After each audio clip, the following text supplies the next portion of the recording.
Kepala UPT Pres 1279 Polsek. Yang saya hormati Ibu Kepala UPT SD 265 Polsek. Jadi baik, dalam kesempatan ini pertama-tama marilah kita panjatkan puji syukur atas kehadiran Allah Subhanahu wa taala yang telah memberikan kita kesehatan dan kesempatan sehingga kita berkumpul di tempat ini. Secara umum yang ingin saya sampaikan atau ingin saya bahas yaitu di aksi nyata modul 1.4 mengenai implementasi budaya positif di sekolah. Jadi baik, selanjutnya, nah di sini yang berhubungan dengan budaya positif di sekolah. Jadi budaya positif di sekolah adalah nilai-nilai dan kebiasaan-kebiasaan di sekolah yang berpihak pada peserta didik agar mereka dapat berkembang menjadi pribadi yang kritis, penuh hormat, dan bertanggung jawab. Nah, jadi adapun lingkup dari budaya positif di sekolah ini kita bahas pada pertemuan kali ini. Nah, yang pertama, di sini ada perubahan paradigma belajar. Jadi sebentar kita akan lebih mendalami mengenai perubahan paradigma belajar. Selanjutnya disiplin positif. Apa itu disiplin positif sekolah? Kemudian selanjutnya nilai-nilai kebijakan. Kemudian 5 kebutuhan dasar manusia, motivasi perilaku manusia, posisi kontrol guru, segitiga restitusi dan keyakinan kelas. Nah, jadi saya pribadi yang mengikuti kegiatan calon guru penggerak sangat tertarik dengan materi ini. Karena kenapa? Materi ini menyangkut sebagai profesi kita sebagai guru-guru. Bagaimana mengembangkan budaya positif di sekolah, bagaimana menghadapi siswa yang bermasalah, bagaimana mengetahui karakter-karakter peserta didik kita. Nah, jadi tentunya semua saya akan bahas, tapi secara singkat di sini karena mungkin waktunya tidak mendukung. Nah, yang pertama ini adalah perubahan paradigma belajar. Mengenai perubahan paradigma belajar di sini, perubahan paradigma pembelajaran ini merupakan pergeseran antara stimulus respon menjadi teori kontrol. Nah, jadi di sini ada saya garis bawahi yaitu stimulus respon dan teori kontrol. Nah, jadi yang selama ini kita terapkan di sekolah atau pemahaman kita yang pada umumnya kita ketahui atau kita terapkan yaitu kita masih menggunakan stimulus respon. Nah, ini ingin kita bahas bagaimana mengubah pandangan kita menjadi teori kontrol. Nah, selanjutnya yaitu pembelajaran dirancang berdasarkan prinsip pembelajaran yang berpihak kepada murid dan berdiferensiasi. Maksudnya di sini ada perbandingan, berdiferensiasi. Jadi setiap siswa itu memiliki karakter yang berbeda-beda. Nah, jadi kita guru diminta untuk mengetahui karakter siswa kita. Jadi di dalam kelas biasanya kita menerapkan satu penekanan sikap, padahal di siswa itu sendiri mempunyai banyak karakter dan mempunyai keinginan. Nah, itu yang ingin kita pahami. Kemudian sehingga murid akan belajar sesuai dengan kebutuhan dari tahap perkembangannya untuk menjadi manusia yang bisa meraih keselamatan, kebahagiaan yang setinggi-tingginya di masa depan nanti. Nah, ini di sini saya juga mengutip pendidikan menurut Ki Hajar Dewantara. Jadi Ki Hajar Dewantara itu mempunyai filosofi tentang pendidikan, yaitu menuntut segala kodrat yang ada pada anak agar mereka mencapai keselamatan dan kebahagiaan yang setinggi-tingginya, baik sebagai manusia maupun sebagai anggota masyarakat. Oleh sebab itu, pendidikan hanya dapat menuntun tumbuh atau hidupnya kekuatan kodrat yang ada pada anak-anak agar dapat memperbaiki lakunya, bukan dasarnya, sehingga dapat tumbuh, sehingga hidup dan tumbuh kekuatan kodrat anak. Jadi Ki Hajar Dewantara itu memberikan perumpamaan bahwa kita seorang guru itu diibaratkan sebagai petani. Nah, jadi yang mana petani itu hanya dapat memperbaiki tumbuh kembang padinya. Jadi kita dapat merawat, memupuk, memperbaiki kondisi tanahnya, menghilangkan rumputnya, tapi kita tidak bisa mengubah padi menjadi jagung. Nah, seperti itu perumpamannya. Jadi ketika kita menanam benih padi, tentunya yang tumbuh adalah padi. Nah, jadi maksudnya di situ kita tidak bisa merubah karakter dasar anak. Nah, jadi tugas seorang guru hanya menuntun bagaimana mengembangkan potensi anak sehingga dapat berkembang secara maksimal. Baik, selanjutnya. Nah, di sini mengubah paradigma stimulus respon kepada pendekatan teori kontrol. Nah, jadi ini ada kutipan pendapat dari Stephen R. Covey. Bila kita ingin membuat kemajuan perlahan-lahan, sedikit demi sedikit, ubahlah sikap atau perilaku Anda. Namun, bila kita ingin memperbaiki cara-cara utama kita, maka kita perlu mengubah kerangka acuan kita. Ubahlah bagaimana Anda melihat dunia, bagaimana Anda berpikir tentang manusia. Ubahlah paradigma Anda. Paradigma itu pandangan hidup kita. Jadi bagaimana kita memandang sesuatu. Ubahlah paradigma Anda, skema pemahaman dan penjelasan aspek-aspek tentang realitas. Nah, ini dia. Jadi perubahan paradigma stimulus respon ke teori kontrol. Jadi bisakah, pertanyaannya di sini, kalimat pertanyaan pemantiknya, bisakah kita mengontrol seseorang? Nah, jadi anggapan kita selama ini, ketika kita mengajar siswa, kita dapat mengontrol siswa. Pada sebenarnya itu bertentangan dengan konsep teori kontrol. Nah, jadi yang pertama di sini yang mana stimulus respon memandang, kita mencoba mengubah orang agar dapat berpandangan sama dengan kita. Sedangkan kalau pandangan teori kontrol, kita berusaha memahami pandangan orang lain tentang dunia. Kemudian, perilaku buruk dilihat sebagai suatu kesalahan. Nah, jadi ini juga sering kita lakukan. Nah, jadi saya pribadi terjadi banyak perubahan pemahaman yang selama ini saya terapkan setelah mengikuti materi-materi ini. Nah, jadi yang seharusnya di sini semua perilaku itu memiliki tujuan. Ketika ada berbuat salah, ada maksud dan tujuan yang mereka lakukan. Nah, jadi kita dituntut bagaimana memahami apa keinginan dan maksud tujuan anak tersebut sehingga terjadi sebuah pelanggaran. Kemudian selanjutnya, ini orang lain bisa mengontrol saya. Nah, ini itu tanggapan kita. Kemudian teori kontrol, hanya Anda yang bisa mengontrol diri Anda sendiri. Nah, jadi maksudnya tidak ada yang dapat memerintah diri kita.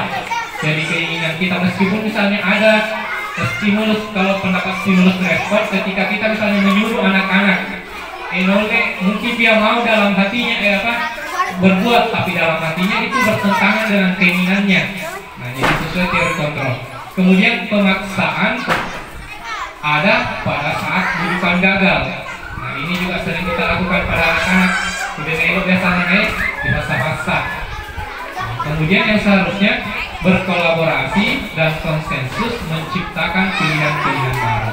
Jadi maksudnya di sini kita harus berkolaborasi dengan anak-anak, menanyakan apa keinginannya, apa motivasinya, sehingga terjadi sebuah pilihan-pilihan baru antara guru dan siswa.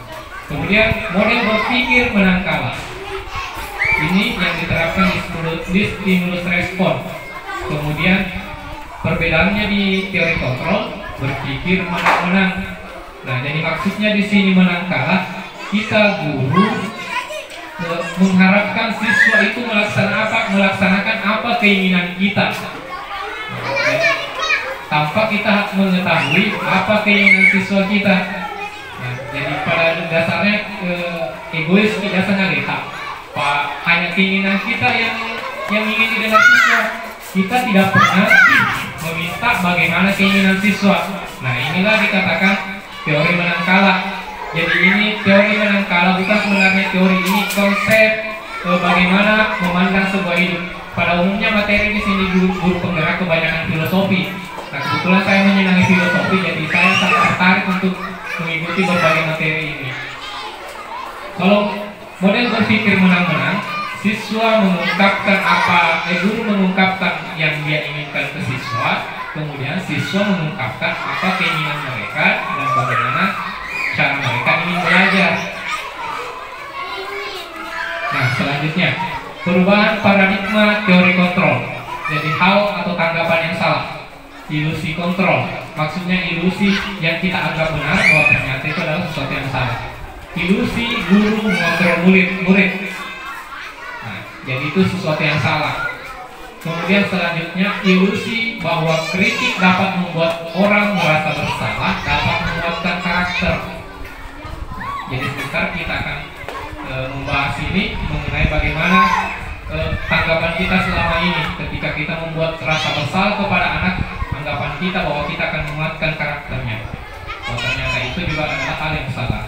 Kemudian selanjutnya ilusi bahwa semua penguatan positif, efektif dan bermanfaat. Selanjutnya ilusi bahwa orang dewasa memiliki hak untuk memaksa. Nah, selanjutnya perubahan paradigma. Untuk membangun budaya positif, sekolah perlu menyediakan lingkungan yang positif. Lingkungan positif maksudnya tempat anak untuk belajar aman dan nyaman agar murid-murid mampu berpikir, bertindak, dan menciptakan dengan merdeka, mandiri dan bertanggung jawab. Lazimnya disiplin dikaitkan dengan kontrol, dalam hal ini kontrol guru dalam menghadapi siswanya. Jadi maksudnya di sini yang mempengaruhi pola perkembangan belajar anak itu lingkungannya yang dimaksud di sini termasuk kita sebagai pendidik atau guru.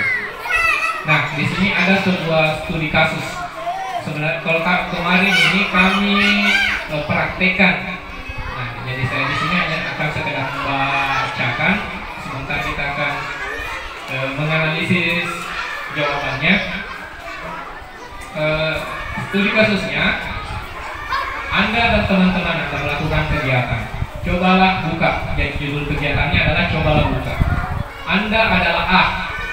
Jadi identitas saya adalah A dan tugas Anda adalah mengepalkan salah satu tangan Anda. Jadi mengepalkan artinya menutup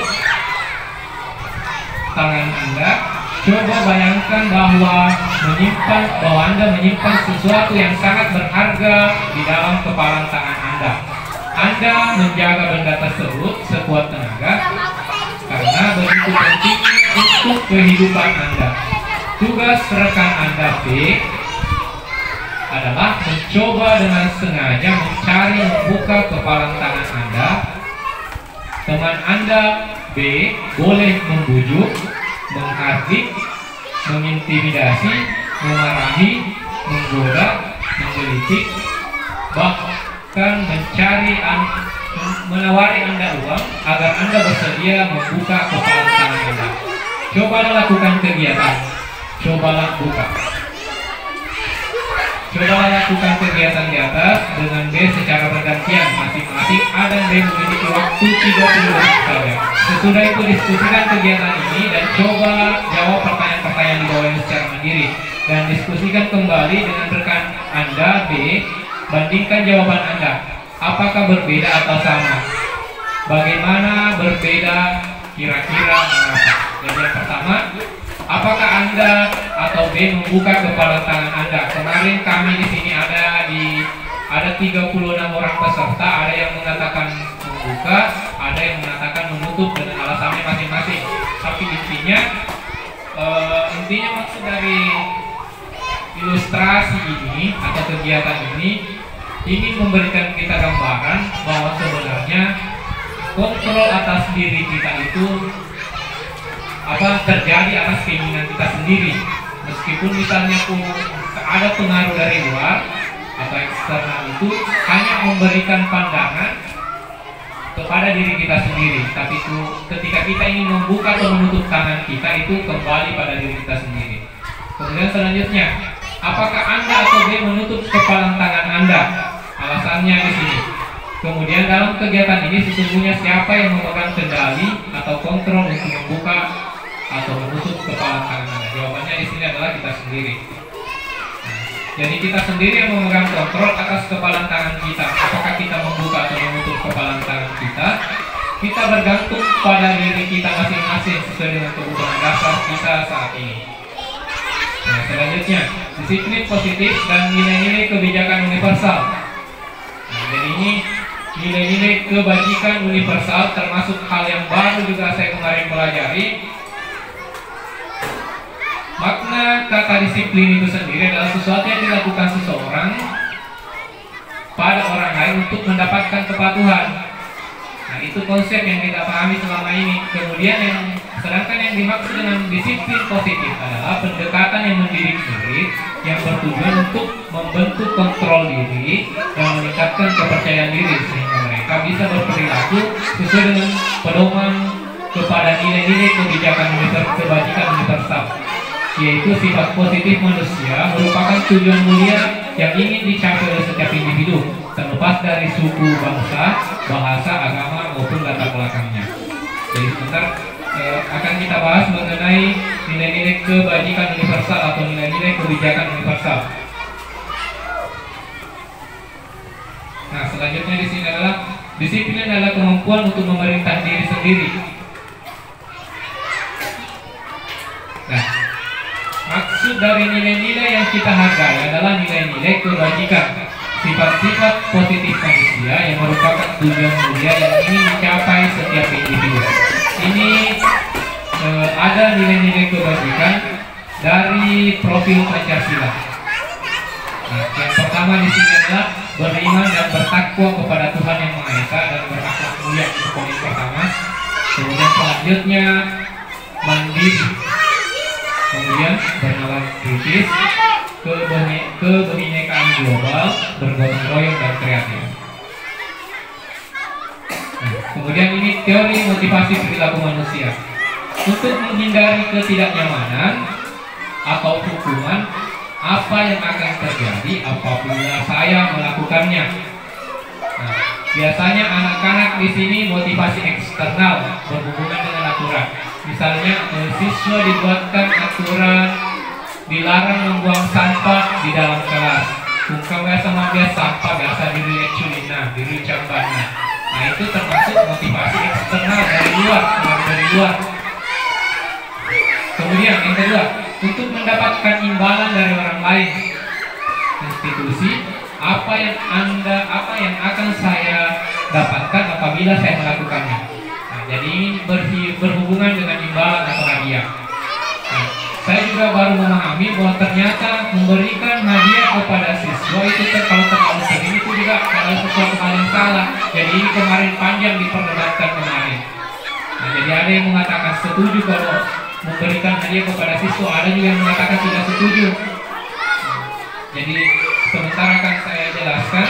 Kemudian untuk menghargai diri sendiri.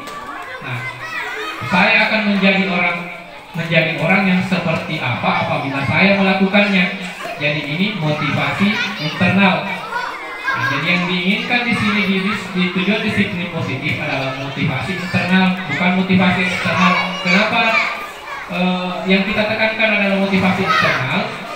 Maksudnya di sini motivasi yang ada dalam dirinya, dorongan yang ada dalam dirinya. Nah, misalnya ini hukuman, ketidaknyamanan atau hukuman. Ketika hukuman tidak ada, otomatis anak-anak akan berbuat kembali. Sama halnya dengan ini, ketika anak-anak tidak diberikan hadiah, apakah anak-anak akan mendapat atau ingin termotivasi meraih gelar peringkat atau tidak? Nah, tapi ketika itu adalah terjadi atas keinginannya sendiri atau motivasi dalam dirinya sendiri, nah wiga tiangi orang Kristen nanti itu kenapa? Karena dorongannya dari dalam, bukan dari luar. Nah, itu perbedaannya. Selanjutnya kebutuhan dasar manusia. Nah, ini yang perlu kita pahami. Kebutuhan dasar manusia sebagai guru. Di sini kebutuhan dasar anak khususnya, kebutuhan dasar manusia ada 5 kebutuhan atau karakter anak sehingga biasanya terjadi pelanggaran. Yang pertama, kebutuhan survival atau kebutuhan bertahan hidup. Nah, yang mana contohnya misalnya ketika anak lapar dia makan. Ketika merasa sakit akan menghindar. Nah, ini yang selama ini kita tawarkan. Biasanya naikku membentaki di baju. Nah, otomatis mereka akan menghindari pelanggaran, tapi dorongannya eksternal dari luar, bukan dari dalam hati. Nah, kemudian selanjutnya cinta kasih dan diterima. Kemudian yang ketiga, kesenangan. Anak-anak akan sering berbuat sesuai dengan kesenangannya. Ini contohnya misalnya cinta kasih dan ingin diterima. Biasa sama Pak Guru tekan anak cari perhatian. Tulelo mau pau, telo mau dita. Sebenarnya kebutuhan anak itu adalah ingin dicintai dan ingin diterima. Nah, biasa bukan nanti agak-agak nanti tadolo di guru. Nah, ini sebenarnya kebutuhan ini yang ingin dia penuhi anak itu. Kemudian selanjutnya kebutuhan kesenangan. Ketika anak belajar, bosannya mak guru, ganggu si Lona, yang kita tangkap bahwa anak tersebut melakukan pelanggaran, bahwa yang mengganggu temannya. Kita tidak mengetahui bahwa sebenarnya ada kebutuhan anak tersebut yang ingin dia penuhi di dalam dirinya. Nah, contohnya adalah kebutuhan kesenangan. Misalnya dia tidak sedang belajar, pasti mengganggu ke si Lona. Misalnya, Pak Guru itu menjelaskan, anak-anak bosan nih, pasti mencerita. Jadi selama ini kita hanya menyalahkan anak-anak, tapi dia divalisi doneta. Oh, iya kah cara Pak Guru dengan keluarga anak. Nah, seperti itu. Selanjutnya kebebasan. Nah, jadi ini adalah termasuk kebebasan. Contohnya misalnya itu anak-anak dia sering ingin bertengkar. Agak senang. Salah si Dona. Nah, sebenarnya dia ingin memenuhi kebutuhan kebebasan yang ada pada dalam dirinya. Kemudian penguasaan, dia ingin merasa menguasai teman-temannya.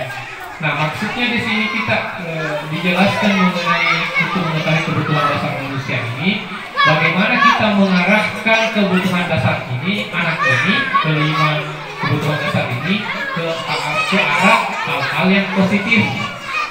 Nah, maksudnya yang pertama misalnya dia ingin kesenangan.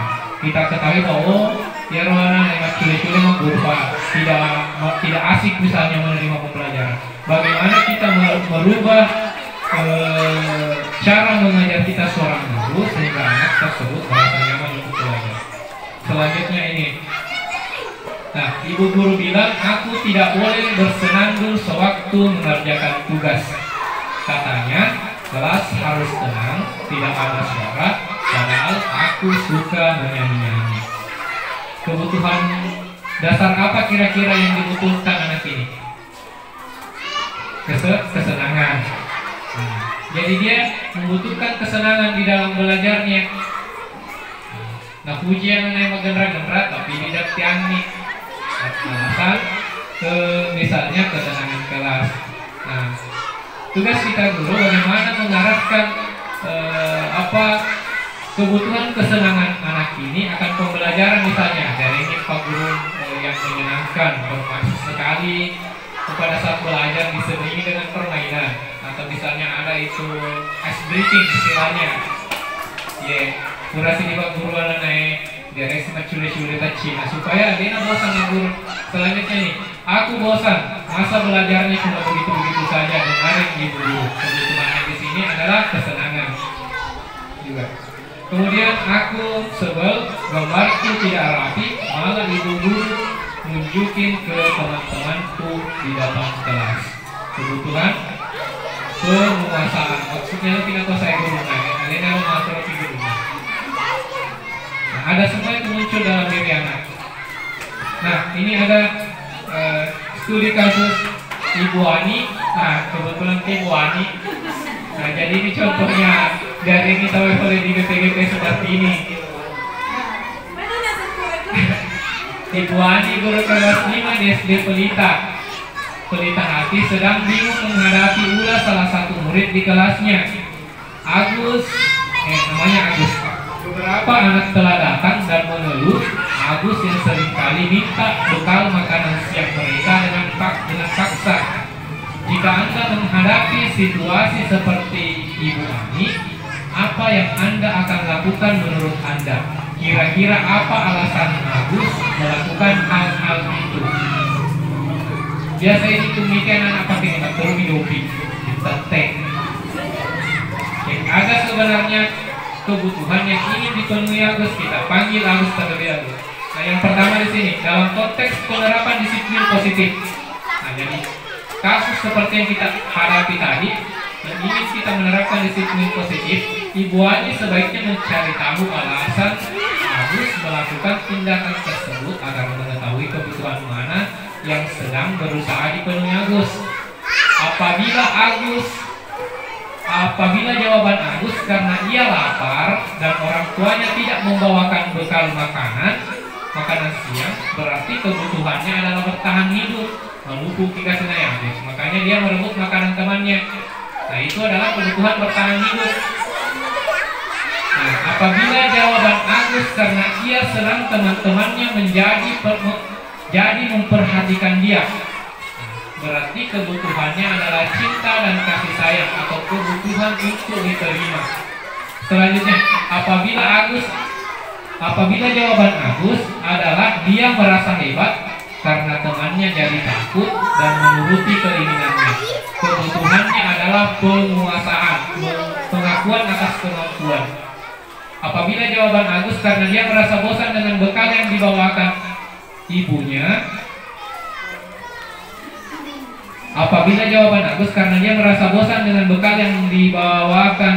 karena selalu membawakan bekal yang sama, kebutuhannya adalah kebebasan yang akan dipilih. Apabila jawaban Agus karena iseng dan dia mengikuti ekspresi wajah teman-temannya yang kesal karena diambil makanannya, kebutuhannya adalah kesenangan. Jadi ini adalah 5 kebutuhan yang ingin dipenuhi Agus berdasarkan studi kasus tadi. Jadi ingin kita tanyakan terlebih dahulu apa motifnya. Setelah kita mengetahui motifnya, tentu kita sudah mengetahui, oh ya dia lawannya Agus. Nah, kembali ke 5 posisi kontrol guru. Guru sebagai penghukum, guru sebagai pembuat merasa bersalah, guru sebagai teman, guru sebagai pemantau, dan guru sebagai manajer. Kelima posisi kontrol ini sebenarnya pasti mana nih nabi gaul, tapi terkadang kita tidak tahu yang mana kita terapkan. Cuma saya sedih tahu biasa dialasi penghukum. Nah, kalau misalnya magelok-gelok si Sedi Muta lalu si Kolai dialasi manajer. Nah, kenapa tujuannya kita diajarkan materi ini untuk mengetahui bahwa ketika kita bertindak, oh sekarang saya sedang berada di posisi manajer, saya sedang berada di posisi pemantau, saya sedang berada di posisi teman dengan siswa baik. Pemantau.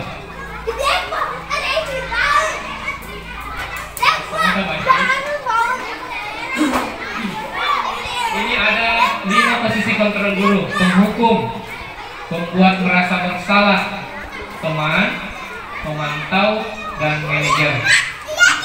Nah, guru berbuat, dia pertama penghukum. Sikapnya guru penghukum itu dia menghardik, kedaya menunjuk-nunjuk, menyakiti, dan menyindir. Itu posisi guru penghukum. Selanjutnya, posisi guru pembuat merasa bersalah, berceramah dan mengatakan yang seharusnya, tapi ibu kecewa. Nah, seperti itu. Jadi diceramai anak-anak, nah, baru dia sering mengatakan saya kecewa sama kamu. Nah, orang tua kamu kecewa melihat tingkah kamu. Jadi di posisi penghukum, istilahnya dia menghukum siswa melalui kata-katanya. Apa? Membuat siswa merasa bersalah melalui kata-katanya. Selanjutnya, posisi teman, membuat alasan-alasan untuk muridnya. Yang dia katakan adalah, ayolah, lakukan demi ibu, lakukan demi bapak. Masa kamu tidak mau? Masa kamu tidak bisa? Ingat tidak ibu pernah membantu. Nah, seperti ini, teman. Jadi bahasanya ke siswa lebih bersahabat. Selanjutnya, posisi guru pemantau. Nah, jadi kalau posisi guru seorang pemantau, dia menjelaskan apa aturannya. Nah, Misalnya kanita siswa makabias yang karobo, dia panggil siswa. Nah, dia tidak marah, nada suaranya tidak tinggi, tetapi dia mengingatkan siswa tentang aturan. Misalnya, Tangeramuna aga konsekuensi nakuma beng tiaroho, kedai kuang aga misalnya denda 5.000. Jadi itu tugasnya apa? Posisi guru pemantau. Misalnya ada siswa yang berbicara pada saat belajar, dia memanggil Tangeramuna aga konsekuensi nakuma bicara di dalam kelas. Dia nama syai, dia itu nama syaha, maksudnya dia hanya menjalankan aturan. Yang mengikuti aturan apa yang pernah dibuat bersama siswa. Ini posisi guru pemantau. Nah, yang terakhir adalah posisi manajer. Nah, di sini guru berkata apa yang kita yakini. Nah, jadi sebentar sebelumnya ini kan apa yang kita yakini. Mulai maksud aneh agar pura diyakini. Untuk meyakini sesuatu kita kembali ke tadi kebijakan atau kebajikan universal. Nah, dari apa tadi itu, dari profil Pancasila ada mandiri, yang mana keyakinan atau kesepakatan sama siswa. Selanjutnya apa yang kamu bisa kerjakan untuk memperbaiki masalah ini. Jadi natanya siswa agak tahu tapi gau karena kayak kesalahan tadi. Nah, jadi ini kemarin panjang setiap kasus di surat yang kebumana studi kasus dari siswa. Nah, kemudian hasil guru penghukum, hasil maksudnya siswa memberontak, menyalahkan orang lain dan berbohong. Yang ketiga siswa tak kita sering menghukum siswa. Anak-anak kembali tadi ke apa teori apa tadi? Kembali teori evolusi hal yang salah. Kita menganggap bahwa ketika kita menghukum siswa akan memperbaiki siswa, padahal sebenarnya siswa akan tertanam di karakternya menjadi anak yang suka memberontak, menyalahkan orang lain dan berbohong. Nah, kemudian hasil yang dihasilkan siswa oleh guru pembuat merasa bersalah, menyembunyikan, menyangkal dan berbohong. Kemudian hasil siswa yang dihasilkan dari guru yang selalu menganggap siswanya sebagai teman adalah ketergantungan. Dia apa nama gelok siswa di Pak Guru, biar Tuhan guru Pak Guru, bayamiro nanggap silona. Selanjutnya hasil yang dihasilkan siswa sebagai guru pemantau, penyesuaian diri bila diawasi. Dia apa nama gelok diawasi ini guru pemantau. Karena kenapa? Kita berpedoman pada aturan. Selanjutnya posisi manajer yang dihasilkan adalah menguatkan pribadi siswa. Nah, selanjutnya terkait dengan dunia berkualitas yang dihasilkan guru penghukum, murid meletakkan guru di luar dunia berkualitas. Nah, jadi posisi guru ketika guru sering menghukum, murid meletakkan guru di luar dunia berkualitas. Sisa disalah dari anak naik, katanya dia menanam dendam dalam hatinya, mulai secara tidak langsung. Tapi kamu tuh sedih tuh nama lopo nasi runtuki, mulai kedayar kasar hukum, mulai dia naikai. Nah, kamu kena elok sapai. Kenapa? Nanggerak tutup itu anak-anak dia identik dengan memorinya. Nah, nanggerak mana pura yang mengini berutak. Maka lomu kalau misalnya pura disalah, kemudian kita tanam hal yang baik dalam ingatannya lagi. Kamu nanggerak ini kaimut.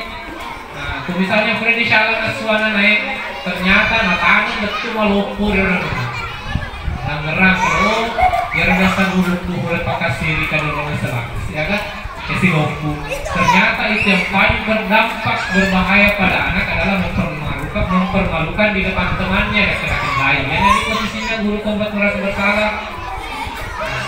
Dari kelima posisi kontrol ini, yang paling buruk adalah pembuat merasa bersalah. Nah, cara main dulu naik, tapi di mungkinnya kena kendai ini. Kedai ini nak, dia tolong maca, terus apa? Ini yang tidak boleh karena kita membuat merasa ya ibina denole mano bapak kumotor sama tuh angka baru keturunan tak itu tidak boleh.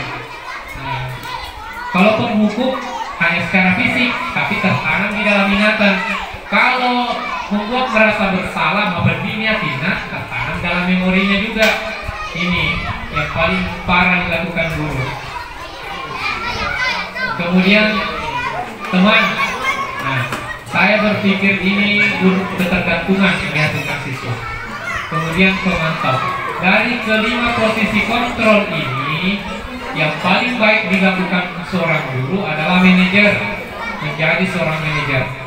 Kalau pemantau masih ada kekurangannya, berpedoman pada aturan. Ketika tidak ada aturan, siswa akan melakukan berbuat salah. Kenapa? Karena kembali tadi ketiga motivasi eksternal.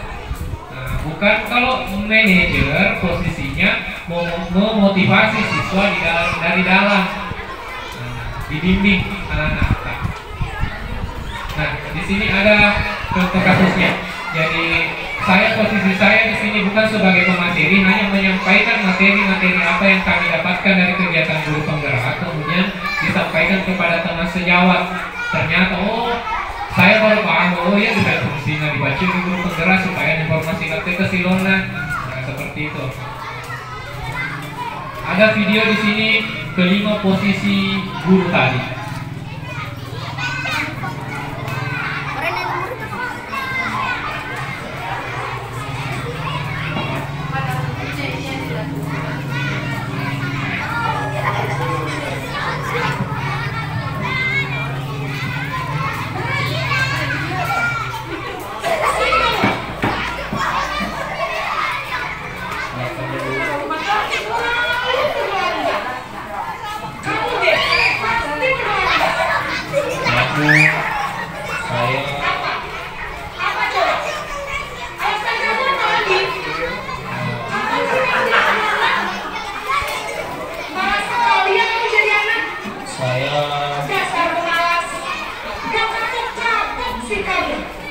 Sudah berapa kali terlambat? Sana, kamu beli lapangan basket 2 kali. Kenapa saya harus ke lapangan basket, Bu? Kenapa? Kamu anak ibu, berani-beraninya jawab sudah terlambat, masih berani jawab nggak? Sekarang keliling lapangan basket 5 kali sekalian, biar kapok. Cepat, pergi sana ke lapangan basket. Posisi tertutup biasanya berbicara dengan nada tinggi, menghardik, menunjuk-nunjuk, menyakiti, dan menunjuk. Hukuman bisa berupa fisik maupun psikis. Ibu dan bapak guru hebat. Dampak yang terjadi pada murid ketika guru berada pada posisi tertutup adalah murid cenderung akan memberontak, bahkan menyerang.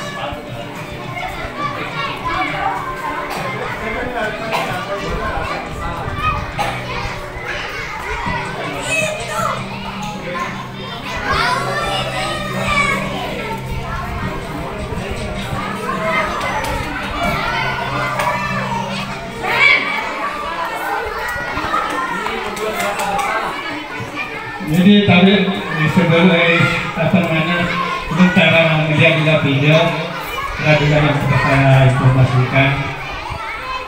Jadi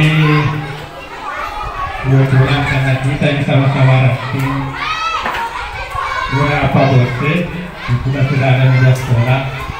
Jadi kemudian dengan pertemuan hari lusa menghadapi itu di kemarin ya. Jadi ini tentang keberangkatan kontingen Kabak Kadara untuk mengikuti defile di Kabupaten Sopeng. Jadi kami mengharapkan karena sudah ada keputusan pada pertemuan di Presiden Tigabona Bapak Sekolah bahwa ini diminta untuk tugas samanta, yaitu anggota PGRI untuk Kecamatan Kadara khususnya di Ransinggo dalam Saboso. Jadi adapun keputusannya adalah tidak pergi itu memberikan atau ada kontribusinya ke teman-teman yang akan berangkat ke Sopeng. Keputusannya adalah PNS 100.000 dengan P3K, kemudian honor 20.000. Jadi kami minta kebetulan untuk siapa saudara tadi yang berikan saya. Jadi kami minta kepada teman-teman anggota PGRI khususnya langsung bersama Pak Bose khusus Tuan Andi Belanda Impres, barangkali bisa dibayar terakhir besok. Sekarang ini sudah diminta oleh yang mau mengelola ini dana. Saya kira itu kami harapkan kehilasan untuk membantu kita ini teman-teman, karena ini organisasi tak ya. Organisasi tak iya tonal tadi saya organisasi tak kepada ini. Nah, di sini ada juga tempat apa namanya manajer PPDK Duta. Nah, saya kira ini kehilasan tak. Saya kira itu. Assalamualaikum warahmatullahi wabarakatuh.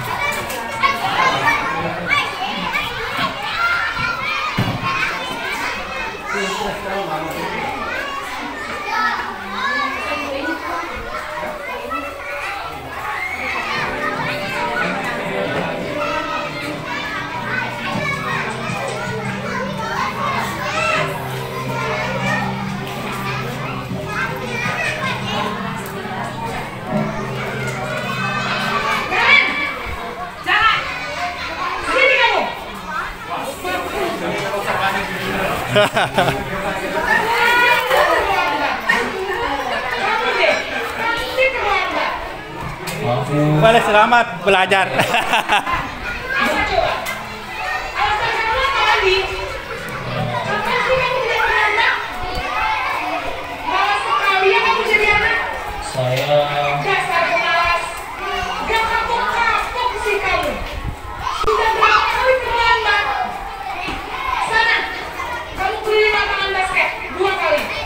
Kenapa saya harus keliling lapangan basket, Bu?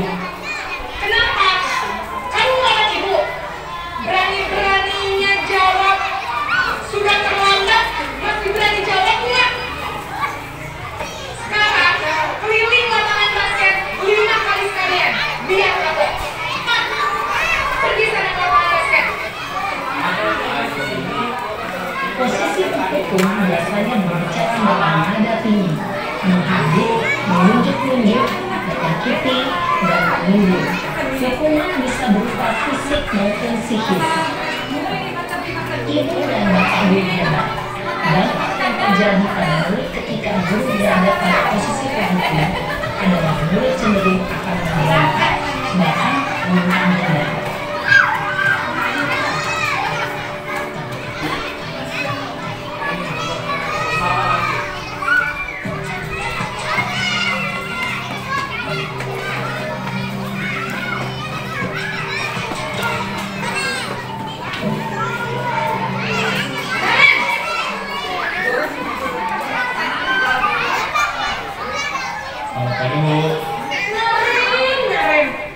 Kamu kenapa terlambat lagi, Nak?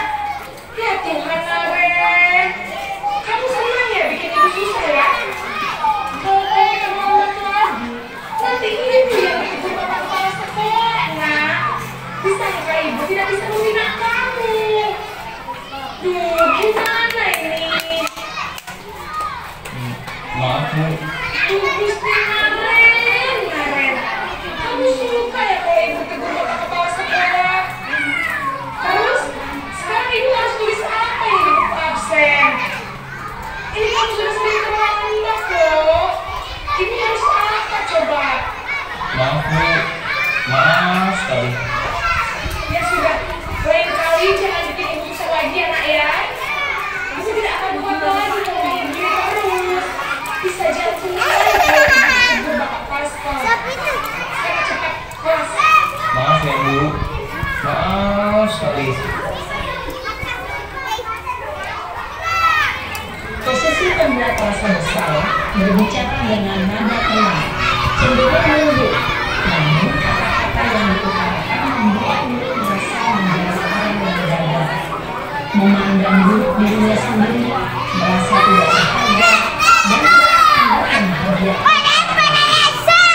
Ketika guru mengambil posisi pembuat rasa bersalah, guru akan menganggap dirinya yang salah dan ia akan menumpang emosi negatif tersebut di dalam dirinya.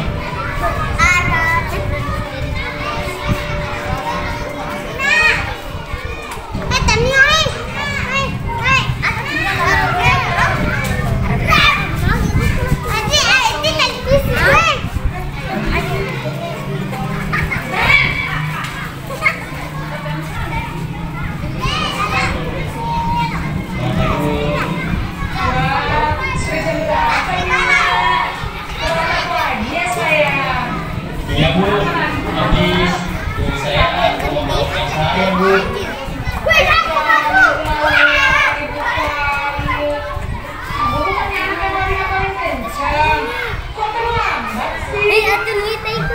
Iya Bu, saya memang lambat bangun tadi. Jadi biarpun saya lari kencang, tetap nggak kekejar Bu. Ya sudah sana, nanti lain kali larinya lebih cepat lagi ya. Diajak terlambat lagi. Bikin surat gitu. Udah bikin bisa kan? Bisa Bu. Ya sudah sana masuk kelas. Sudah beresin usaha-usaha. Kamu ini ada saja.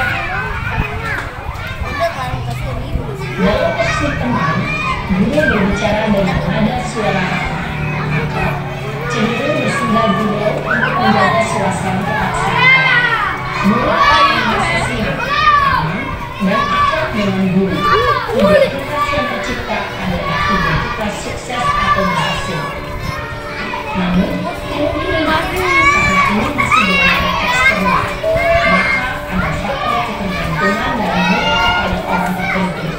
Di sini guru aksennya, sehingga di lain waktu guru bisa berperilaku baik, namun pada orang-orang saja.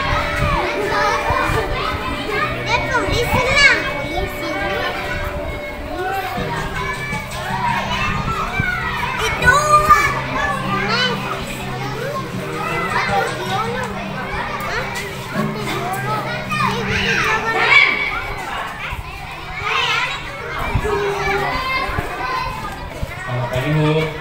Maren, apa peraturan sekolah kita tentang jam berapa kita harus masuk sekolah? Nak? Kita harus di sekolah dulu. Iya, betul. Sekarang sudah jam 7.20. Kemarin sudah tahu konsekuensinya, terlambat aja. Karena Bu, saya harus tinggal kelas pas jam istirahat selama 20 menit. Iya benar, konsekuensinya demikian. Jadi nanti jam 9.30 istirahat, kamu harus ada di kelas, kerjakan tugas tambahan untuk penggalan kamu. Baik Bu. Posisi pemantau mengandalkan penghitungan atau data untuk memantau murid. Guru mengarahkan murid berdasarkan peraturan dan konsekuensi. Seorang pemantau menunjukkan bahasa tubuh dan ekspresi wajah yang datar dan cenderung trauma.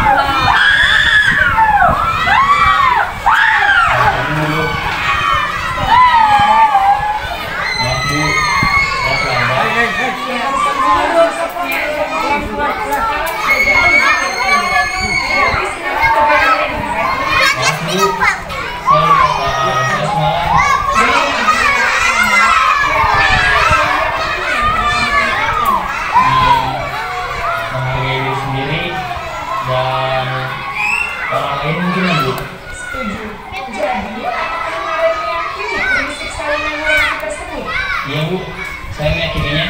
Apakah kalian bersedia memperbaiki masalah keterlambatan ini? Bersedia Bu. Bagaimana kamu akan memperbaiki masalah keterlambatan ini?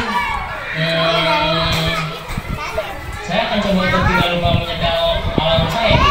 Baik, kalau kalian lupa menyetel alarm di rumah, ada orang yang kira-kira bisa bantu mengingatkan tidak?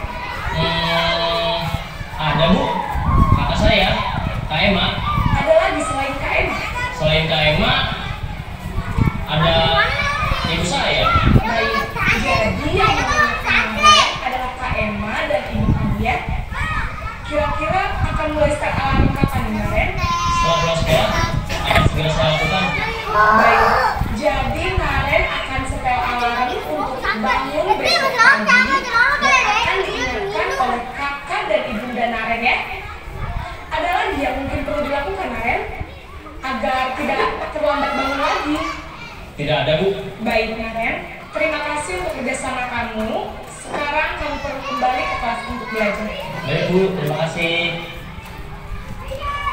Posisi manajer adalah posisi kontrol yang disarankan untuk membimbing murid memiliki sikap disiplin yang positif, yaitu murid yang mandiri, bertanggung jawab, dan dapat memecahkan masalah. Tujuan dari posisi ini adalah agar murid dapat berefleksi atas tindakannya.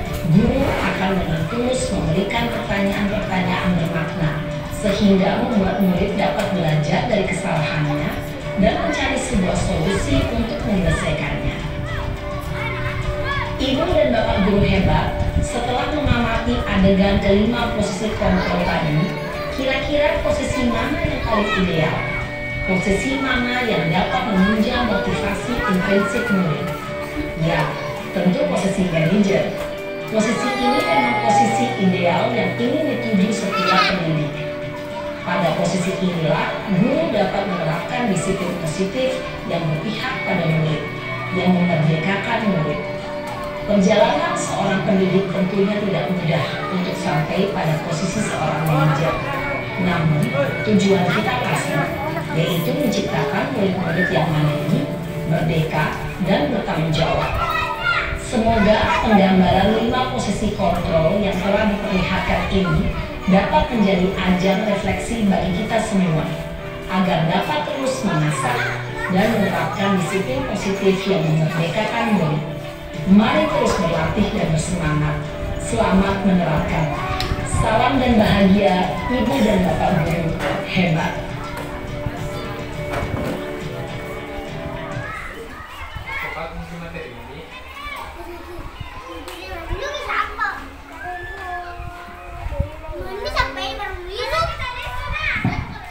Kalau ini segitiga restitusi, bagaimana menangani anak yang bermasalah, sama tadi itu.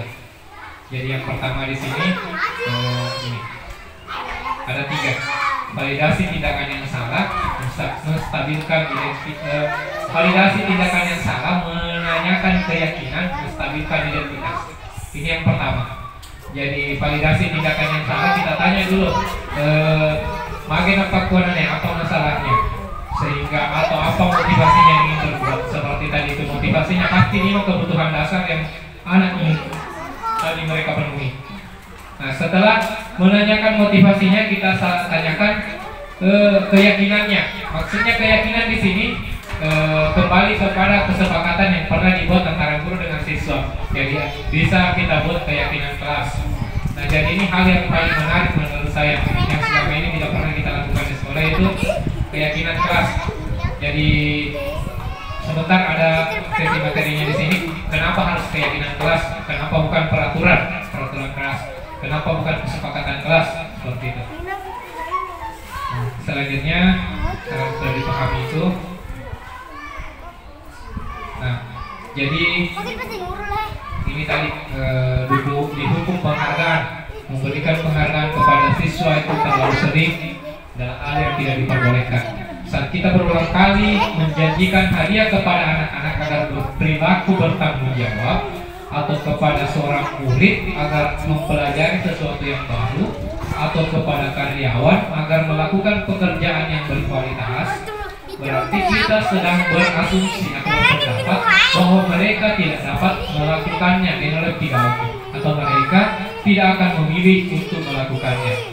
Biasanya anak-anak dari hadiah itu, kalau hadiah kan motivasinya eksternal, dorongan dari luar. Nah, yang kita cari di sini adalah bagaimana mendidik anak melalui motivasi internal dari dalam dirinya. Nah, kena keyakinan kelas, hukuman, dan penghargaan. Mengapa tidak peraturan saja? Mengapa harus keyakinan kelas? Yang selama ini kita buat, yang ada yang kita jumpai di sekolah-sekolah kan peraturan kelas, peraturan sekolah, Sekarang itu kita diminta untuk merubah dalam bentuk sebuah keyakinan, diubah kata-kata. Cara membuat keyakinan kelas dengan peraturan kelas juga beda. Nah, sama ini. Mengapa kita memiliki peraturan tentang penggunaan helm? Mengapa kita memiliki peraturan tentang penggunaan masker dan mencuci tangan setiap saat? Ketika misalnya yang kayak dikira dia lebih ke polisi, otomatis pasti helm biasa mupade. Tetapi ketika terlintas di pikiran kita atau dorongan dari dalam, yaitu berhubung karena keselamatan atau kesehatan, pasti dia belum dipesan helm. Nah, ini contoh kecil untuk yang ingin kita terapkan ke siswa.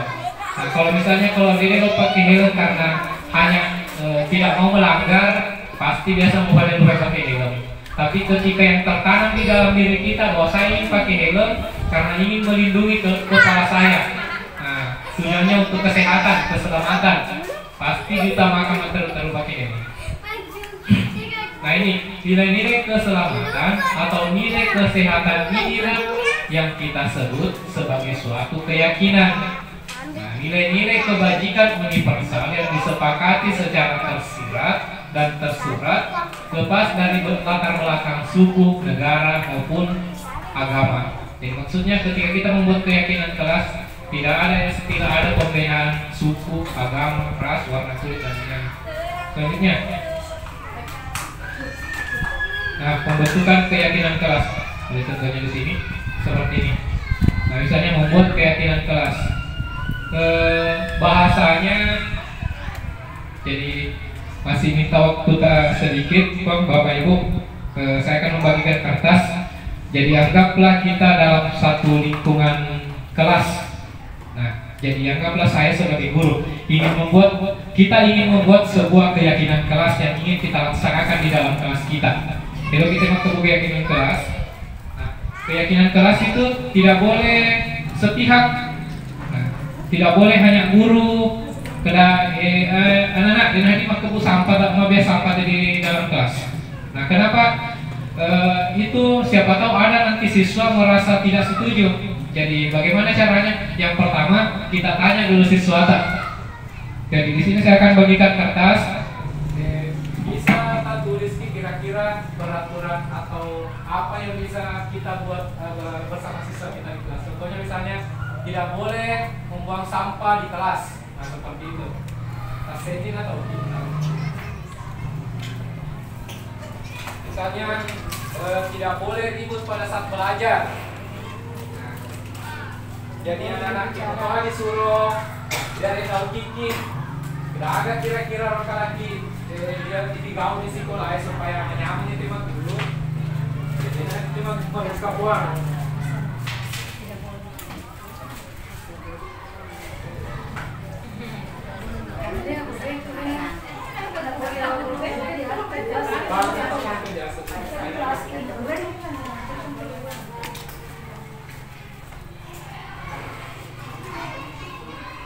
Tasetin atau kiri?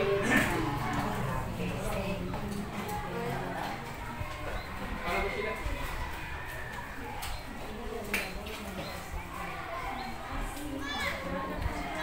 apa punya?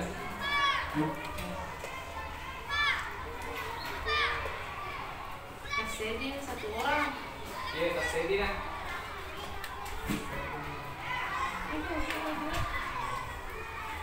Nah, agar kira-kira kita dari sesuatu anak-anak agar kira-kira diuji perkeyakinan kelas supaya lacak itu mah guru dengan marukan.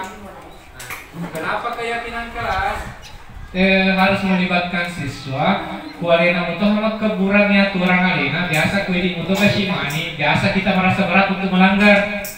Kalau berakama perjanjian atau kesepakatan kelas bersama guru bahwa tidak boleh membuang sampah di dalam kelas.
ketika kita sudah meminta masukan kepada misalnya murid-murid kita membuat kesimpulan. Nah, misalnya yang pertama, tidak boleh bermain di saat jam pelajaran. Nah, di sini tidak boleh ribut dalam kelas, tidak boleh mengganggu teman saat belajar, tidak boleh makan pada saat belajar, tidak boleh berbicara pada saat guru menerangkan, tidak boleh ribut di dalam kelas, tidak boleh mengganggu teman saat belajar. Anak-anak tidak boleh makan pada saat waktu pelajaran berlangsung, tidak boleh makan pada saat belajar. Nah, kalau misalnya anggaplah ini sudah ada beberapa peraturan yang dituliskan siswa, kemudian kita buat dalam susunan daftar keyakinan kelas. Nah, misalnya yang pertama, tidak boleh bermain pada saat belajar. Nilai keyakinan apa kira-kira nilainya kalau misalnya pada saat bermain? Nah, apa kira-kira? Tidak boleh bermain di saat jam pelajaran. Nah, jadi ya masuk disiplin nilainya. Jadi nilai kedisiplinan, kemudian tanggung jawab. Nah, itu masuk tadi di profil Pancasila, ada nilai disiplin, bertanggung jawab. Kemudian tidak boleh misalnya membuang sampah, nilai keyakinannya adalah kesehatan. Nah, seperti itu. Kemudian tidak boleh makan pada saat belajar. Nah, jadi ini masuk di tanggung jawab, apalagi tadi disiplin. Nah, itu semua. Pada saat sudah kita buat seperti ini, kemudian kita bisa tuangkan ke dalam bentuk seperti ini. Nah, keyakinan kelas ya, bisa. Kalau ini masih dalam bentuk kertas yang ditempel-tempel, tapi bagus juga kita sediakan anak-anak seperti ini. Jadi kusedia anak-anak ini kertas di kapal lagi namanya, kalau saya sudah kertas sana.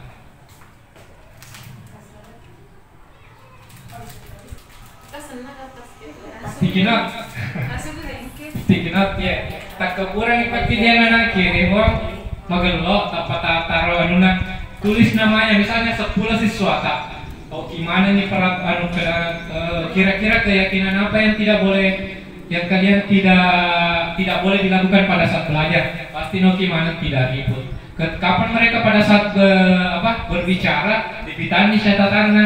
Karena siapa yang menulis ini? Ya puang. Nah, berarti kita pernah membuat kesepakatan di mutomak kebuki aturan tanya guru. Nah, berarti ketika anak melanggar, dia kadang biasa mereka akan merasa, oh saya yang melanggar, telah membuat aturan, kemudian saya melanggar sendiri.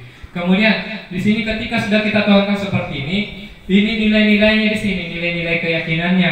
Yang pertama komitmen, tanggung jawab, saling menghargai, jujur dan peduli. Nah, biasa kalau anak-anak itu melanggarnya seperti tadi contoh kasusnya, anak-anak ditanyakan keyakinannya. Kira-kira langgar, nah misalnya kalau terlambat misalnya bertanggung jawab. Nah, itu yang ditekankan. Nah, misalnya di profil Pancasila di poin pertama yaitu bertakwa kepada Tuhan Yang Maha Esa. Nah, jadi berhubungan dengan nilai ketuhanan. Misalnya itu yang bisa diterapkan, saya bisa guru agama, kita juga sebagai guru kelas.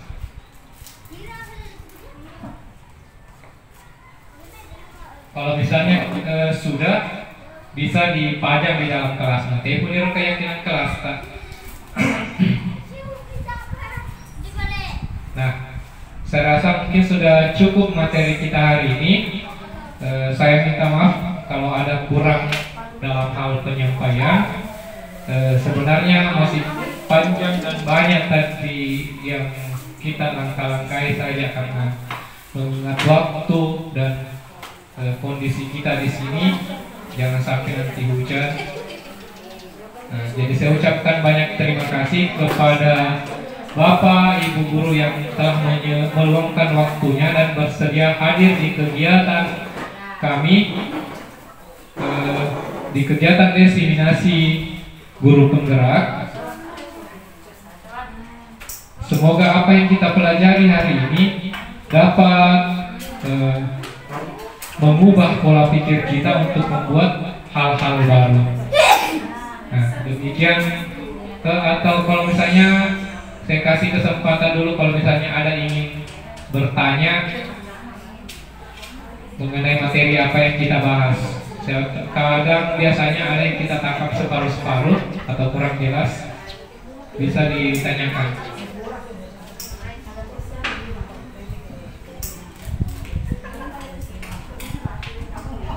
Ibu juga ada lagi mabuk keyakinan guru. Yang pertama itu dilakukan adalah kebajikan universal. Kebajikan universal itu disusun bersama kepala sekolah.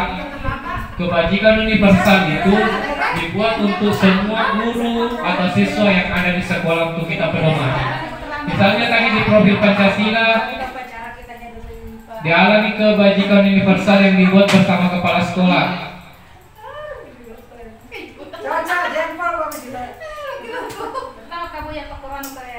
Ya, bisa juga dirubah kesepakatan kalau guru. Kesepakatan. Nah, jadi baik.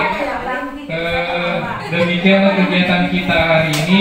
Saya akhiri dengan ucapan wabillahi taufiq wal hidayah. Assalamualaikum warahmatullahi wabarakatuh.